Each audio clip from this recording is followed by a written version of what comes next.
ब्रह्ममुरारिसुरार्चितलिङ्गं निर्मलभासितशोभितलिङ्गम्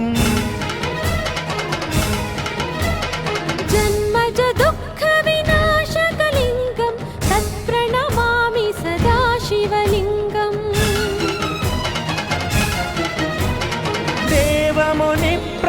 देवमुनिप्रवरार्चितलिङ्गं कामदहनकरुणाकरलिङ्गं रावणदर्पविनाशकलिङ्गं तत्प्रणमामि सदा शिवलिङ्गम् सर्वसुगन्धसुलेपितलिङ्गं बुद्धिविवर्धनकारणलिङ्गम्